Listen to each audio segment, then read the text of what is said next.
बिहार विधानसभा चुनाव से पहले मुख्यमंत्री नीतीश कुमार के बेटे निशांत की राजनीति में एंट्री को लेकर सियासी गर्माहट और बढ़ गई है। इस बीच हम आपको बताना चाहेंगे, सक्रिय राजनीति से दूरी बनाए रखने के बावजूद बिहार के मुख्यमंत्री नीतीश कुमार के पुत्र निशांत कुमार सियासी गलियों में सिर्फ राजधानी पटना में ही नहीं, पूरे बिहार के क्षेत्र में इसी सवाल का सामना कर रहे हैं, क्या वाकई में वो राजनीति में आ रहे हैं। इसी क्रम में मंगलवार को उन्होंने आखिरकार चुप्पी तोड़ी और कहा, एनडीए और जेडीयू को भी चाहिए कि मुख्यमंत्री नीतीश कुमार के नेतृत्व में विधानसभा चुनाव लड़ने की घोषणा करे।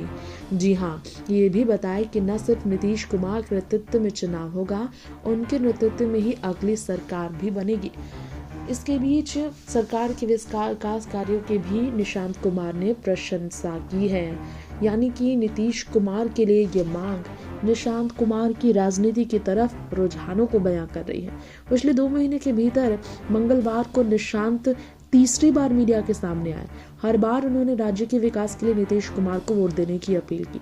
उनकी डिमांड है एनडीए से, मोदी शाह से, एनडीए और जेडीयू से कि नीतीश उनके पिता को ही आगे बढ़ाया जाए। उन्होंने युवाओं और सभी आयु वर्ग के लोगों से अपील की कि वे विधानसभा चुनाव में एनडीए के पक्ष में वोट करें। निशांत ने इसके अलावा कहा कि 2020 विधानसभा चुनाव में जदयू की सीटें कुछ कम हुई, सिर्फ 43 सीटों के साथ ही जदयू जीती, लेकिन बावजूद इसके नीतीश कुमार ने राज्य के विकास के लिए ही काम किया है। विधानसभा चुनाव इस बार सीटों की संख्या में वृद्धि होनी चाहिए। उन्होंने एनडीए की एकजुटता की भी चर्चा की। ऐसे में निशांत कुमार के इस तरह के बयान से एक सवाल तो खड़ा होता है, क्या वो अपनी राजनीति में एंट्री को लेकर अभी भी संयम के साथ जनता को सही समय का इंतजार करने के लिए इशारा कर रहे हैं। संकेत तो उन्होंने दे दिया है खुद ही एंट्री को लेकर।